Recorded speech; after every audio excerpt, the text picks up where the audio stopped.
Hi guys, welcome to Pakistani family तो reaction. कैसे हैं आप सब। मेरा नाम मुजाहिद है। मेरा नाम नदीम। यार भाई साहब, आज का वीडियो बहुत ही बड़ा होने वाला है भाई साहब। भाई इस टाइम दोनों देश आपस में भाई साहब आमने सामने हैं।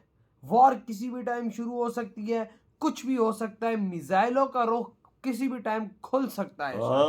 लेकिन भाई वीडियो निकल कर आ रहा है कि भाई साहब आखिर दोनों देशों में इस टाइम सबसे ज्यादा शक्तिशाली कौन है। बिल्कुल ये पता चलेगा देख ही। इंडिया इस टाइम पे देखा जाए तो सुपर पावर वही ना। और भाई साहब इधर पाकिस्तानी नेता भी बड़ा बोल रहे हैं, हम एटम बम मार देंगे, एटम बम मार देंगे, ये कर देंगे, वो कर देंगे। ये तो बात भी इस चीज की। हाँ, लेकिन आज करते हैं, देखते हैं अगर दोनों देशों में इस टाइम स्ट्रॉन्ग पोजीशन पे कौन है। कौन करते स्टार्ट। क्या कश्मीर के पहलगाम में जो कुछ हुआ उसे लेकर इंडिया वर्सेस पाकिस्तान में वॉर हो सकती है? अगर भारत और पाकिस्तान में युद्ध होता है तो कौन जीतेगा? क्या पाकिस्तान के पास इतना पैसा है कि वो भारत से लंबा युद्ध लड़ सकता है? नहीं। पाकिस्तान जिस एटम बम के दम पर बार बार धमकियां देता है, क्या वो भारत को वाकई में परेशान कर सकती है? दुनिया में कौन किधर खड़ा होगा, ये सवाल बड़ा महत्वपूर्ण है। क्या वॉर होगी? क्योंकि सोशल मीडिया पर जुबानी मिसाइलें खूब चल रही हैं। इंडिया से लेकर पाकिस्तान तक फिलहाल न्यूज रूम जो है वो युद्ध के अखाड़े बन गए हैं। माहौल बिल्कुल बना है कि इंडिया पाकिस्तान में वॉर होने वाली है, कभी भी हो सकती है। दोनों देश के नेता जो है एक दूसरे के खिलाफ खुलकर बोल रहे हैं। लेकिन सवाल यह है कि क्या वाकई में कश्मीर को लेकर यह वॉर हो सकती है? जिस तरह से भारत ने पहलगाम पर आतंकवादी हमला हुआ उसके बाद झेलम को लेकर एक बड़ा फैसला किया, ऐसा लग रहा है कि पाकिस्तान उसे झेल नहीं पा रहा। पाकिस्तान से बहुत शोर आ रहा है। पाकिस्तान खुलकर भारत को धमकियां दे रहा है कि अगर पानी रोका तो ये वॉर की तरफ पहला कदम। बिल्कुल बोला है ना। पाकिस्तान धमकी दे रहा है कि हम पानी रोकने पर हिंदुस्तान की जबान खींच लेंगे, सांसें बंद कर देंगे, कश्मीर के दरियाओं में खून बहा देंगे। बिलावल भुट्टो तो और आगे बढ़कर कह रहे हैं कि सिंधु दरिया हमारा है, या तो हमारा पानी बहेगा या खून बहेगा। खून बहा लो बेटा। लेकिन हमें लगा कि जब ये सारी चर्चाएं चल रही है तो क्यों ना इसका जवाब ढूंढा जाए। हालांकि अगर दिल पर हाथ रखें तो हिंदुस्तान से लेकर पाकिस्तान और सारी दुनिया को इस सवाल का जवाब पता है कि अगर भारत और पाकिस्तान में युद्ध होता है तो इस युद्ध का नतीजा क्या होगा। लेकिन फिर भी हमें लगा कि भावनाओं से आगे बढ़ के एक रियलिटी चेक करते हैं। बकैती करने की जगह, ज्ञान देने की जगह, टीवी पर जो वो हो हल्ला शोरबाजी होती है उसकी जगह असलियत देख ले। और असलियत की शुरुआत पैसे से होती है, क्योंकि सारा खेल पैसे का है। और जहां तक पैसे की बात है, भारत की 3.5 ट्रिलियन डॉलर की अर्थव्यवस्था बिल्कुल है, जो पाकिस्तान की केवल 376 अरब डॉलर की अर्थव्यवस्था से 10 गुना बड़ी। अब यहीं से समझ में आ जाता है कि भारत एक लंबी जंग को लड़ सकता है, लेकिन अगर पाकिस्तान भारत से युद्ध लड़ेगा तो कुछ ही हफ्तों में पाकिस्तान टूट जाएगा, क्योंकि उसके पास पैसा नहीं है। और ये इमोशंस पर हम नहीं कह रहे, ये भारत और पाकिस्तान की अर्थव्यवस्था के आंकड़े बताकर कह रहे हैं। आपको जानकर हैरानी होगी कि पाकिस्तान की सेना का बजट भारत के रेलवे के बजट से कम है। अगर सैनिकों की बात की जाए, भारत के पास 14.5 लाख सक्रिय सैनिक हैं, जो दुनिया की चौथी सबसे बड़ी सेना है। जबकि पाकिस्तान की बात करेंगे तो 6.5 लाख सैनिक हैं। भारत का रक्षा बजट जो है वो 80 अरब डॉलर के आसपास है, जबकि पाकिस्तान का रक्षा बजट जो है वो 7-8 अरब डॉलर के आसपास है, यानी भारत से 10 गुना कम। और उसमें भी जो पैसा है वो IMF, चाइना की उधारी, उनके अनुदानों के सहारे। जिस एटम बम को लेकर पाकिस्तान लंबी लंबी डींगे हाँकता और कहता है जी पाव पाव के एटम बम है, छोटे एटम बम है, बड़े एटम बम है, ऐसे एटम बम है। देखो, परमाणु युद्ध को लेकर आपको ये बात माननी पड़ेगी कि दुनिया में कभी भी ये हमला होगा तो वो बर्बादी करेगा। लेकिन पाकिस्तान अगर इस बात को लेकर खुश हो रहा है कि परमाणु स्थिति उसे ताकतवर बनाएगी, तो उसे समझना पड़ेगा कि भारत की गहरी रणनीति, भारत के ज्यादा संसाधन, बेहतर पुनर्जन्म की क्षमता रखते हैं। पाकिस्तान के साथ ये नहीं है। पाकिस्तान के पास सिर्फ एक दोस्त है जो उसका अपना वहम है। भारत की कूटनीति दुनिया से बेहतर है और पाकिस्तान के पास दोस्त के नाम पर सिर्फ एक है, उसका वहम। इसलिए कई बार लगता है कि पाकिस्तान जिस तरह से भारत को धमकियां दे रहा है वो हंसी का पात्र है, क्योंकि हकीकत पाकिस्तान की यही है कि उनके मुल्क में रोटी बिजली पानी का काल है। वो भारत से जंग की बातें करते हैं लेकिन अपने देश को संभालने की स्थिति में नहीं है। भारत से ख्वाबों में जंग जीत सकते हैं, हकीकत कहानी अलग है। और यह इतिहास भी गवाह है, यह आज की कहानी नहीं है। साल 1947 में पाकिस्तान ने कश्मीर को हड़पने की कोशिश की, भारतीय सैनिकों ने उल्टे पांव दौड़ाया था। साल 1965 में पाकिस्तान ने युद्ध छेड़ा। उन्हें लगा कि शायद हम कमजोर हो गए हैं। लाल बहादुर शास्त्री साहब ने उस वक्त लाहौर की दहलीज पर ले जाकर तिरंगा फहराया था, हवा टाइट कर दी थी। साल 1971 में पाकिस्तान के 2 टुकड़े हिंदुस्तान ने कर दिए थे। दुनिया में सबसे ज्यादा सैनिकों का आत्मसमर्पण उसी दौरान हुआ था। 93,000 सैनिकों ने समर्पण किए थे और वो तस्वीरें आज भी पाकिस्तान को शर्मिंदा करती हैं। पाकिस्तान 2 हिस्सों में बंट गया था, बांग्लादेश, और आज भी पाकिस्तान उस बात को लेकर रह रह कर किलसता रहता है। 47 में बने पाकिस्तान के 2 टुकड़े हिंदुस्तान ने एक झटके में कर दिए थे। हम वही हैं। सही कहा यार। 1984 में पाकिस्तान ने जब होशियारी से सियाचिन पर कब्जा करना चाहा, हमने सियाचिन से उसे भगा दिया। ऑपरेशन मेघदूत हिंदुस्तान की वीरता का प्रमाण है। साल 1999 जब पाकिस्तान ने जनरल परवेज मुशर्रफ ने अपने ही प्रधानमंत्री को बेवकूफ बनाकर उनकी पीठ पर खंजर घोंपकर तख्ता पलट कर दिया था और कश्मीर में घुसने की कोशिश कर दी थी और दोस्ती का नाजायज फायदा उठाकर हिंदुस्तान को बेवकूफ बनाने की कोशिश की थी, तब भी हिंदुस्तान ने पाकिस्तान को पहाड़ों से धकेल कर भगाया। आलम यह था कि पाकिस्तान अपने सैनिकों की लाश उठाने नहीं आया, उन्हें कबूल नहीं कर रहा था। और उसके बाद पाकिस्तान प्रत्यक्ष तौर पर लड़ने कभी नहीं आया। वो कभी पुलवामा, कभी उरी, कभी संसद पर हमला, कभी ताज होटल पर हमला, कभी पहलगाम, लोगों को भड़काकर, फुसलाकर, धमकाकर हिंदुस्तान में हमले करवाए। सीधी लड़ाई पाकिस्तान की हैसियत नहीं रही, जिस तरह से इन युद्धों के बाद पाकिस्तान को हमने सबक सिखाया। तो जिस शिमला समझौते को पाकिस्तान बार बार कहता है कि अब तोड़ दिया जाएगा, उसका लिहाज पाकिस्तान ने रखा कब? 99 में, सियाचिन में? कब रखा पाकिस्तान ने? कभी नहीं रखा। संसद हमले में, ताज होटल हमले में, उरी में, पुलवामा में। पाकिस्तान को याद रखना चाहिए कि पाकिस्तान, भारत ने तुम्हें बार बार हराया है, दुनिया ने तुम्हें अपमानित होते हुए देखा है, और जिस परमाणु धमकियों के दम पर तुम बार बार अटैक करने की बात करते हो कि पाकिस्तान के पास हकीकत में और कुछ नहीं है, ना जल शक्ति, ना थल शक्ति, ना वायु शक्ति। तीनों शक्तियों में हिंदुस्तान के आसपास भी पाकिस्तान नहीं फटकता। और ये मैं हवाबाजी में नहीं कह रहा हूं, ये आंकड़ों में कह रहा हूं। पाकिस्तान के पास सिर्फ एक चीज है, परमाणु शक्ति। लेकिन पाकिस्तान, अगर तुम पहले वार करने की मूर्खता करोगे तो ये याद रखना कि भारत का जवाब ऐसा होगा कि नक्शों पर तुम्हारा अस्तित्व खोजने में इतिहासकारों को मुश्किल होगी। भारत एक शांति प्रिय देश है जिसने परमाणु शक्ति बनाने के बाद यह कहा था कि भारत की नीति नो फर्स्ट यूज है। अटल बिहारी वाजपेयी साहब ने कहा था कि हम पहले इस्तेमाल नहीं करेंगे परमाणु शक्ति। बिल्कुल, बहुत लेकिन यह बात याद रखना, हम पहले इस्तेमाल नहीं करेंगे, यह सच है। लेकिन भारत की क्षमता कंप्लीट डिस्ट्रक्शन की है, यानी जब तबाही हम मचाना शुरू करेंगे तब पूर्ण तबाही मचाएंगे। उल्टा बारह के बाद और पाकिस्तान जिस परमाणु ताकतों की बार बार धमकियां देता है, भारत अब उससे वहां पर भी बेहतर हो गया है। पाकिस्तान के पास 170 परमाणु हथियार है। पुराने डेटा के अनुसार पाकिस्तान ये दावा करता था कि हमारे पास ज्यादा है, लेकिन मौजूदा दौर में हिंदुस्तान उससे आगे निकल गया है। कई ऐसी गुप्त रिपोर्टें हैं इंटरनेशनल जो दावा करती हैं कि भारत के पास 180 प्लस हथियार हैं। और हथियारों के आगे भारत के पास वो मिसाइलें हैं जिनकी क्षमता पाकिस्तान की मिसाइलों से कहीं ज्यादा है। जैसे भारत की अग्नि 5 मिसाइल 5,500 किलोमीटर रेंज की है, जबकि उनकी शाहीन 3 2750 है। भारत की मिसाइलें इतनी तेज है कि पाकिस्तान को जवाब देने का वक्त नहीं मिलेगा।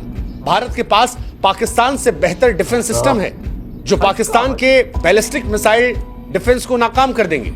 पाकिस्तान के पास न्यूक्लियर हथियार है, लेकिन वो समझना पड़ेगा कि जब भारत से आप लड़ने की बात करते हो तब वो भी उनकी अर्थव्यवस्था जैसे हो जाती है, जो कागज पर तो शोर मचाते हैं लेकिन रियलिटी में अलग हो जाते हैं। जहां तक बात परमाणु युद्ध की है, मुझे लगता नहीं कि दुनिया ऐसा करने देगी या पाकिस्तान ऐसा करना चाहिए। कौन करता है? इतनी हिम्मत है, ये करेंगे। लेकिन अगर कूटनीतिक दृष्टिकोण में बात करें, प्रैक्टिकल होकर, तो आज पूरी दुनिया भारत के साथ खड़ी है। आज भारत का दोस्त अमेरिका भी है, रूस भी है। भारत फ्रांस से भी दोस्त है, इजराइल से भी दोस्त है। भारत के पास जापान भी है। पाकिस्तान के पास सिर्फ एक दोस्त है, चाइना। कोई नहीं। और चाइना पाकिस्तान का दोस्त नहीं है, पाकिस्तान को वो मोहरे की तरह इस्तेमाल करता है। पाकिस्तान ऑलरेडी FATF के ग्रे लिस्ट में फंसा हुआ है। अंतर्राष्ट्रीय समुदाय के लिए इसे आतंकवादी देश मनाता है। चाइना उसे जैसे तैसे बचाता है। चाइना इस युद्ध के बहाने अपने 4 काम और करवा लेगा। वैश्विक मंचों पर पाकिस्तान अलग थलग है। दुनिया में पाकिस्तान की इमेज जो है वो एक आतंकवादी देश की, और ये बात दुनिया जानती है। जैसे तैसे चाइना के वीटो से हर बार वो ग्रे लिस्ट में बच जाता है, और चाइना खुद अमेरिका के साथ उलझा पड़ा है। टाइम ही नहीं हमारे पास। रूस हमारा नया दोस्त है। अब वो दौर भी निकल गया जब पाकिस्तान के साथ अमेरिका दिया करता था, और जब देता भी था अमेरिका साथ, तब भी कुछ उखाड़ नहीं पाया था पाकिस्तान। आप याद करो 71 की लड़ाई में अमेरिका ने पाकिस्तान का साथ दिया था। अमेरिका ने भारत को धमकियां दी थी कि भारत पर वो हमला कर देगा, लेकिन उसके बावजूद भारत ने ना सिर्फ पाकिस्तान को हराया, 93,000 सैनिकों का आत्मसमर्पण करवाया, बल्कि पाकिस्तान के 2 टुकड़े भी करवाए। And that is reality of Pakistan. ये भारत की रियलिटी है।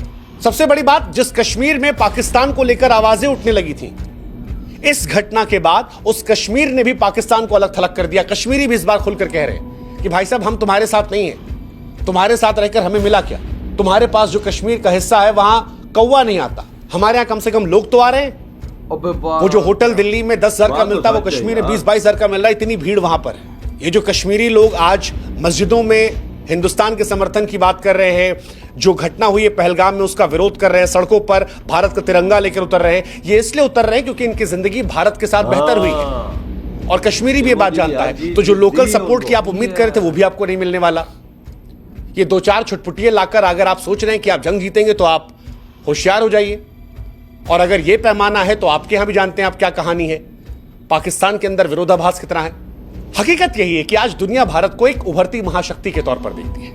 Bharat quad, BRICS, G20, SCO जैसे वैश्विक मंचों पर नेतृत्व कर रहा है। बिल्कुल।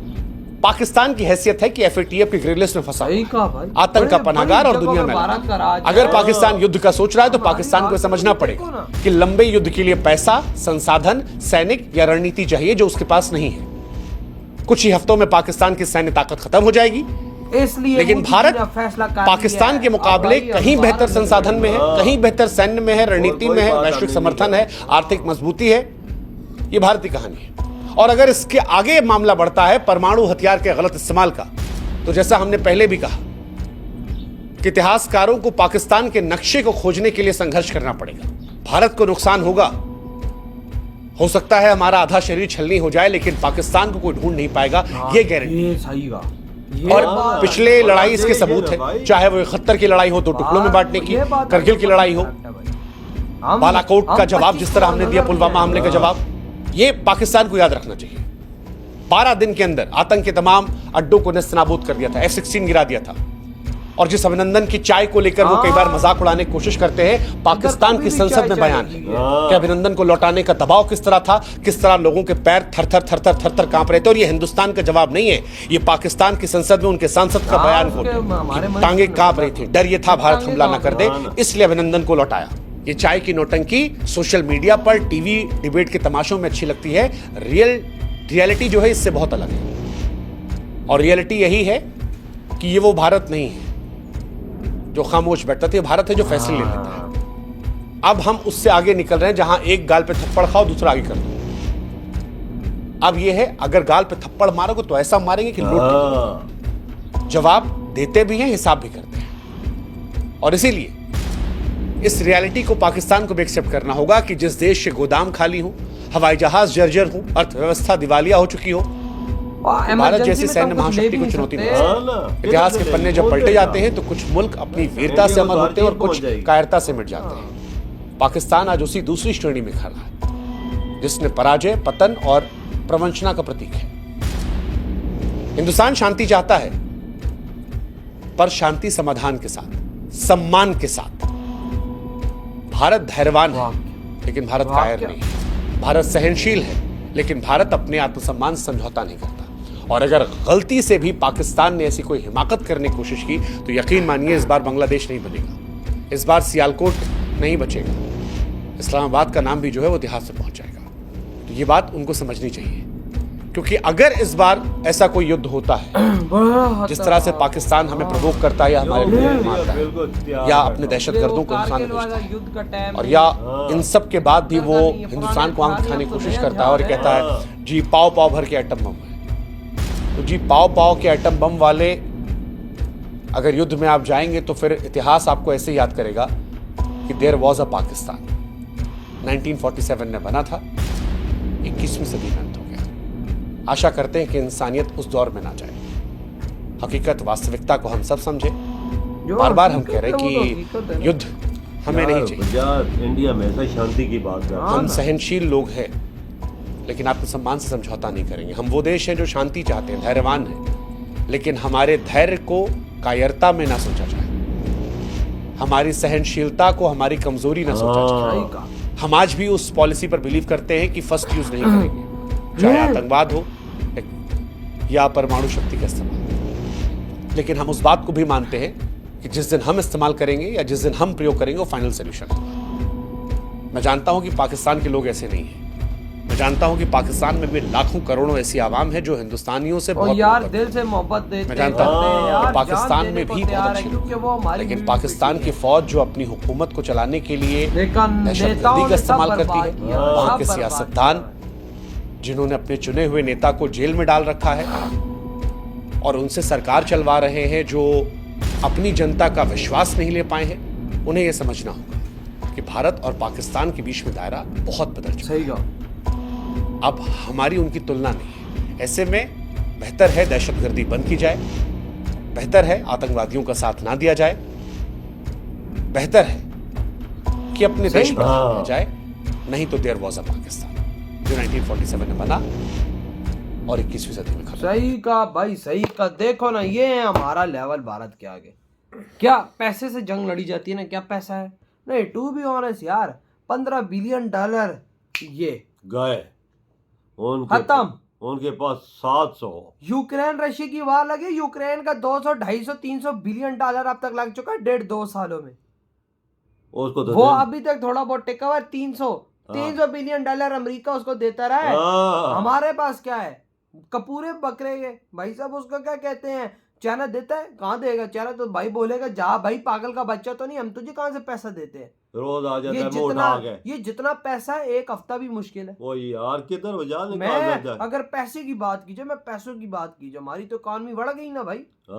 ये तो इन्होंने मांगे तांगे के रखे हुए वही ना। और ऊपर से भाई मैं एक वीडियो देख रहा था, इंडिया के कोई सीक्रेट एजेंसी के एजेंट थे, वो बात कर रहे थे कि भाई साहब कारगिल में जिस तरह से पाकिस्तान ने ऊपर पहाड़ियों पे कब्जा किया था, उनकी जो माइंड स्ट्रेटजी थी वो इतनी खतरनाक थी कि कोई और अगर आर्मी होती ना तो ये वापस कब्जा ना ले पाती। लेकिन ये इंडियन जवानों की हिम्मत थी जिन्होंने वापस पाकिस्तान से कब्जा लिया और अपने पहाड़ी के ऊपर झंडा लहराया। ये क्यों किया?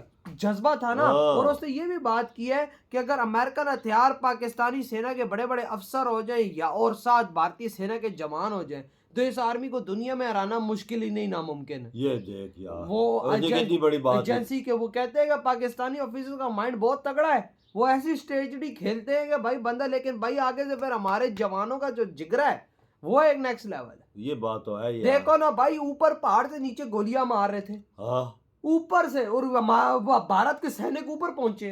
देख ले कैसे पहुंचे, उनका माइंड सेटअप देख ना। नहीं तो ऊपर से डायरेक्ट गोली आती है नीचे और ऊपर से सब नजर आते, लेकिन उसके बाद भी हम हार गए थे। देखो ना। और अब तो गेम ही अलग है। उस टाइम तो हम ताकत में थे। उस टाइम इंडिया 90s में था, तो इंडिया उस टाइम इतना सुपीरियर नहीं था, क्योंकि इंडिया ताजा वो बैंक करप्सी से निकला था उस टाइम पे। क्योंकि 90s में इंडिया भाई साहब बैंक करप्ट भी हो गया था, होने वाला था, सॉरी हुआ नहीं था। फिर भारत ने अपने आप को आगे बढ़ाया। लेकिन आज का भारत एक अलग है भाई। उस टाइम सोचो हम लोग आ रहे हैं, तो आज तो फिर गेम ही अलग होगी। उनके पास क्या चीजें तो हमारे पास क्या चीजें। हम किस किधर मकाम पे खड़े हैं, वो किस मकाम पे खड़ा है। दुनिया के सामने हम किस लेवल पे। ये चीज है। ये इधर से एटम बम की धमकी देना या एटमी छोटे छोटे पाव के बम की धमकी देना, ये कहाँ की बात है यार। भाई सब भारतीय ने तो साहब बोल दिया, छल्ली तो हम होंगे लेकिन तुम तो एक दफा पाकिस्तान बनोगे। यार वजह तो बहुत बड़ा देश है वो, हम किधर किधर फेंकेंगे। उन्होंने 2-4 फेंक दिए तो हम खत्म। 25 करोड़ गई जनता। तो भाई आपके क्या थॉट है इस बारे में? इधर ही वीडियो तुम करते तो भाई।